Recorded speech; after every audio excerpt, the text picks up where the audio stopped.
to them to carry out for the interest of the students is being carried out with such accuracy. So all of them, they are very, very committed. Like when you go, if we say, okay, this is the number of topics we are supposed to cover this week, these are the activities, the tests for these students should be set before this time and all of that. They are very committed in doing that. If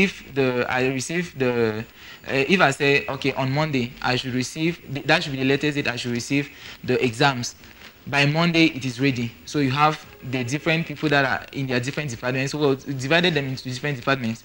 So there can be somebody from the Department of Biology. He sets his questions for biology. Then they give it to a single person. They will merge it all together. Then they will now forward it to me for me to now go through it, edit it. If there are questions for me to change, I will change. If there is some for me to add, I will add.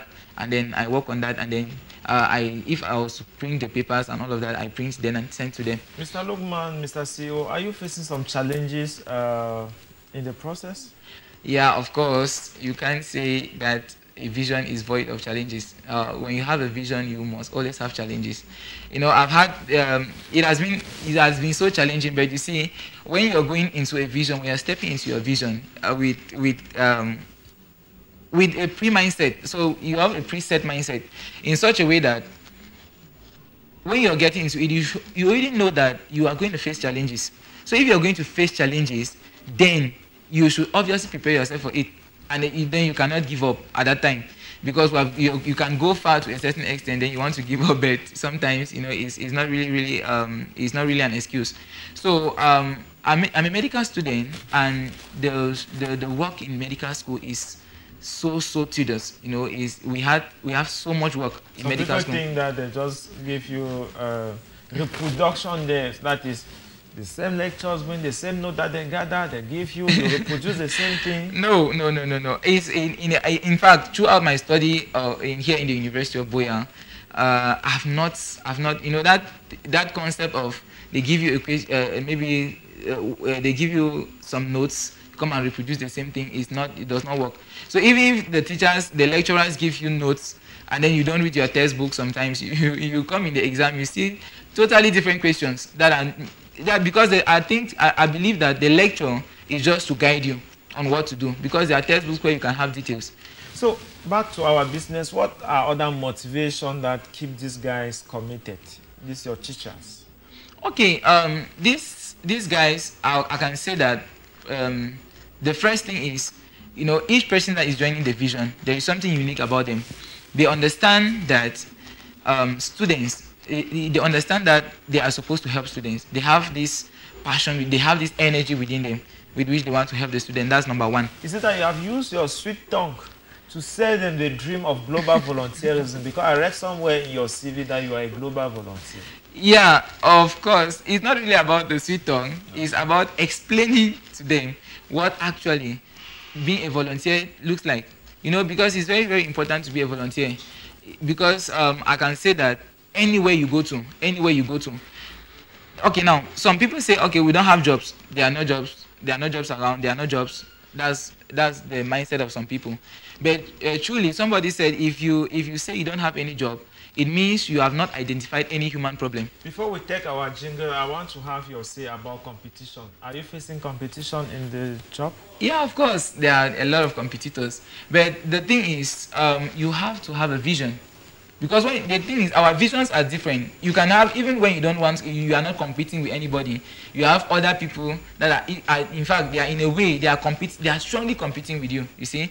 But if you have, the thing is, I don't really do competition with people, because I have a different vision from what others have. So you can have your vision of maybe preparing students to write a concours, but my vision with the student doesn't end there.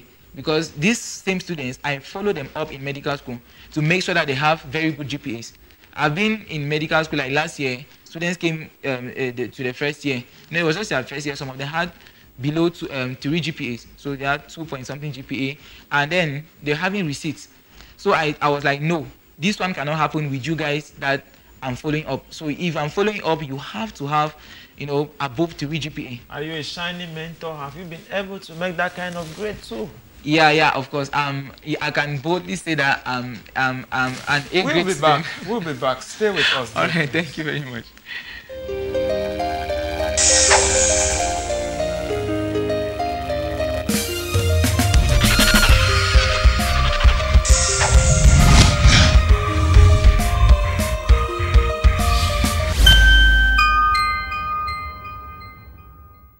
Welcome back, dear friends. Before we took the jingle, we're talking about mentorship, and Mr. Lukuman was telling us some characteristics of a good mentor. Over to you, Lukuman. Okay, thank you very much, sir.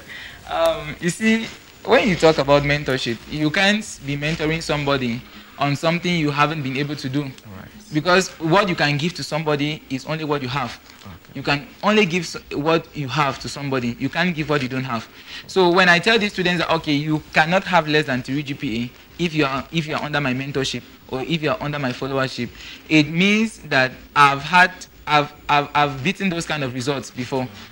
When I got to med school, you know, I can say I'm a first class student with honors. So that's why even if I'm following up a student, you know, as I was saying before, this student had less than 2 GPA, 3 GPA. But after I told them and said, okay, you are not going to have less than 3 GPA, this next semester, all of them had, the least person had 3.18 GPA and above. So all of them, you had people that had 3.5, 3.45, and many others. So we don't just like look at the students from the direction, even opposite from high school. I have a good number of students I'm expecting with 25 points. This as a result will be coming out. Probably I'll come on air again, and then you even see these students, you know. Oh, your place is already well sealed here, sir. You are so good talking, a very good communicator. Your place is sealed here. All right, thank you. So these students, I have a good number of students that I already set for 25 points. I follow them. I told you that, okay, I've seen that you can be able to give me 25 points. Even if the student does not believe in themselves, I say, okay, I am going to make you believe in yourself, and you are going to give me 25 points. And these students have actually been able to, you know, throughout the way I work with them and all of that. Are you promising our camera that when they have 25 points, you will invite them to Boya and present to our community? I can invite them. I can invite those students, you know, and present them to the community and say, okay, these are the students. You are taking commitment before the nation. In fact, I'm very sure of what I'm saying. You know? Okay. I'm very sure of what I'm saying, because this is not the first time. My very first year that I taught, you know, I taught students. I followed up a student. She's now in she's going to the 4th year in the Faculty of Engineering and Technology, University of Boya. Okay. This student had 23 points. That was my first year of teaching. Then my second year, I had 2 students. One had 24 points, the other one had 25 points. Yeah. Yeah. Then last year, I had 2 students that had 24 points. And you know, and each time I work with students from because I don't work with students from a particular school, I work with students from different schools. And these students I work with, most at times they are the best from their different schools. So like in Atlanta, you have Atlanta Bilingual Comprehensive High School in Douala. Yes. I worked last year. I had students I worked with there, and they were the best in their school. The first student had 19 points. Then in Lycée Bilingue de Bonaberi, or Government Bilingual High School Bonaberi, I had a student there that had the 2 students came from there with 24 points. Let's shift this discussion a bit to other educational stakeholders, yeah, like the schools and the parents. What are their feedback? Now, you know, there are times I sit, you know, in the house and a parent just calls me. Maybe I get up very early in the morning, you know, I see some transaction, maybe some money has been deposited into my account. You know, just as you will surely share part of it with us. Okay, so I will just get up from bed, you know, I will see money in my account, and I'll be like, oh wow, I wasn't expecting any money from anybody. But immediately after that, I will receive a call or maybe a text on WhatsApp or maybe a normal text, and the parent will just be like, my son, thank you very much for what you have been doing to my child and all of that, you know. That tells me that it's not about the money or it's not about the amount the person sends, but it's telling me that, okay, I am doing something very, very important in the lives of these children. You know, most of the times, maybe a student from Garua, for example, you see a parent is texting you and say like, thank you very much for the works you are doing. It means, okay, it means that I'm doing something very, very important, or we are doing something that is impacting these students, the lives of these students, and it's changing them, it's helping them in one way or the other. So I can say, and then for the teachers, you know, some teachers, maybe they, sometimes in a school, a student can have very good points, 25 points, 24 points. Now, most of the times parents are like, oh, this school teaches very well and all of that. But sometimes the effort of that actually comes from some other people that are not even visible in the network. But they're in the background. They're in the background with the student. I can boldly say, okay, during the COVID-19 lockdown, I followed up students, meaning that they were attending classes. If those ones are not online, I'll make sure that they are online. Is it that I ask you, I will text you normal text, or I call you and ask you, do you have data? If you're not connected, if you have data, then you're not connected, then I make sure that you connect. If there was no data, then I make sure that I can give you a bundle, and then you connect to the class. You know, I'm following up these students, and I know that these students like that, they are potential 25 points candidates in advanced level. Can we comfortably say that this activity has been able to put you at a minimum threshold where you cannot lack what to eat at home? Yeah, of course. All of my activities, they, in fact, I can't lack anything. No, it's clear you cannot lack what to eat. Yeah, I can't lack anything. And just moving just closer to that, how do you call what you do? Entrepreneurship, self-employment, simple initiative? Where do you position what you do? Okay, you see, all of these things, they fall under different categories. But I can say the main topic under which all of this falls is leadership. Leadership. Yeah, it's leadership, yeah. Because leadership, as I was teaching one of my mentees yesterday, I told him that leadership is all about responsibilities. Like, if I'm able to see a problem and then I come up with a strategy or with an initiative in order to, tackle that particular problem, be it an entrepreneurial idea or a humanitarian idea or whatsoever, it is all about leadership. Yeah, that's basically where it falls. Because when you go to look at it, if you are not a good leader, if I wasn't a good leader, or I couldn't have carried out some of these, projects consistently from the year I started up to now. How do you feel when people reject you?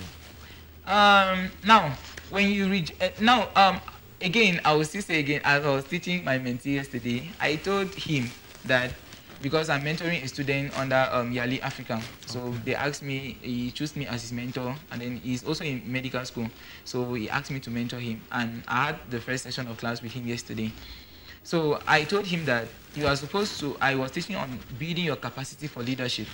Now, there are some things you have to know about people. There are three types of people that you encounter whenever you are a leader and you want to accomplish your vision. There are what we call confidants, there's what we call constituents, and you have comrades.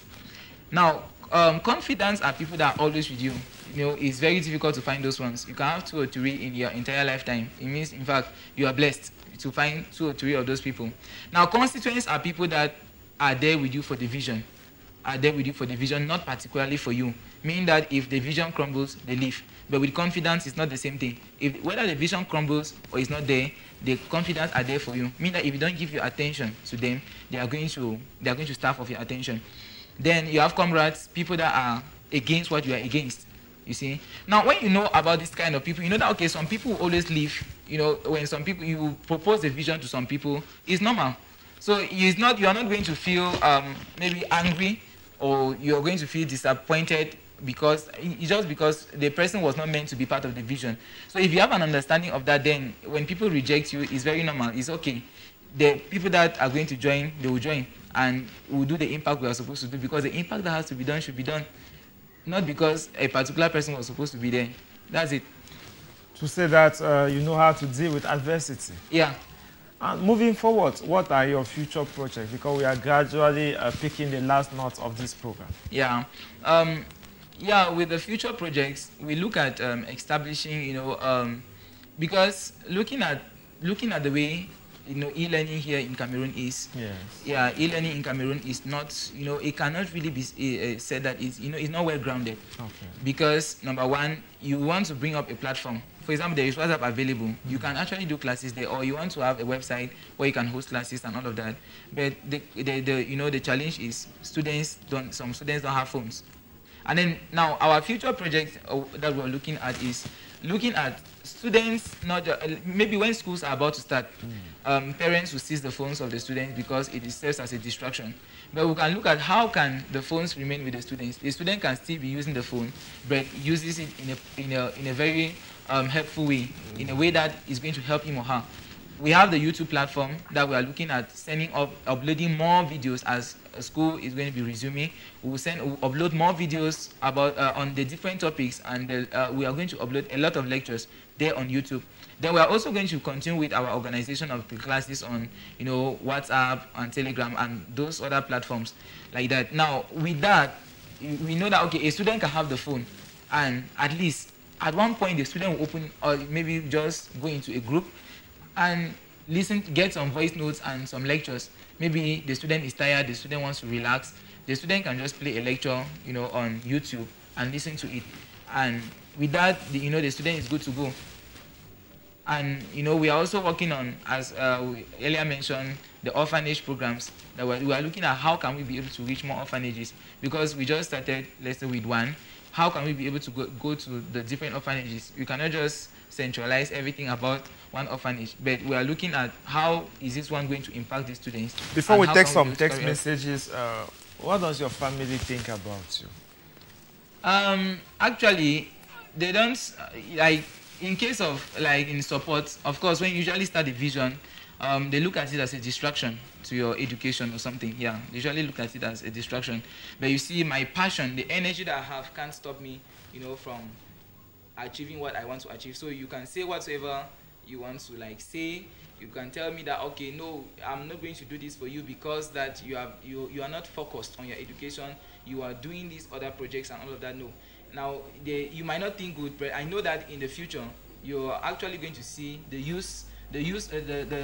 impact of the project, and they actually are going to be able to join me. You know, they can be able to join me. I think so. We have an upcoming open forum to talk about your own take on career building, because there's much talk about entrepreneurship today. Yeah. What will it take to have you talk to other people or to share your own opinion there? I just need to, like, know the time schedule. Okay. How is it being scheduled? No, is this Saturday from 5 p.m.? Saturday, 5 p.m. It's an open forum where everybody has to chat his own way what you think about building a successful career. Okay. Then it's just left for me to, you know, put it in my schedule. Okay, I make. So I'm giving you an open invitation on air, and including to your network, because a fine mind like you need to be heard. Okay, to the why taking the last bench is important. I let you know that you're a very good communicator. We have hardly received people who can easily translate what they are feeling into words that can be catchy, like you have done throughout this program. And let's take some few text messages, some that have come during our discussion before we finally take the last bench. We'll take only 5. Okay. Yes, we have a number of them, but we might not likely take all of them. Okay, this one says, good afternoon to you in the studio. Nice program over there. I didn't know we can use WhatsApp to teach, but with the demonstration on the screen, I am more certain now that we can use WhatsApp to teach. This is coming from Desmond. Desmond is writing from Bondoma. Thank you so much, Desmond. Keep your message coming. We will not take any message with shorthand writing and message that have not been signed. So sorry for you. If you have sent any message without signature, please, we encourage you to send it back. So all this one will skip. Okay, this other one. Good afternoon. Mr. Lukman is my mentor. He's a very committed person, and I want to attest that I was part of his preparation classes, and I'm very sure I'm going to make it for the GC. My name is Robertson. Robertson is texting us from Boya. Well, it could have been better you tell us also the school, so that your mentor here, we also like to know more about you. But that's somebody giving a testimony then. We take this other one. Hello there, Cyril. Thanks for bringing Mr. Lukman. I like his smile. He's always smiling, even on campus. And he's as committed as his smile. I just want to say kudos to what he's doing. I wish more and more young people could emulate what he's doing. It's Tatiana. Tatiana is writing from Bonduma. Okay, Bonduma. Bonduma is here in Boya. It's just a stone throw from here. Good afternoon to you in the studio. I'm enjoying the program. I just want to say kudos to what you are doing. I look forward to meet Mr. Lukman. This is coming from Ronald. Ronald is writing from Moliko. Which part of Moliko? Moliko is really big.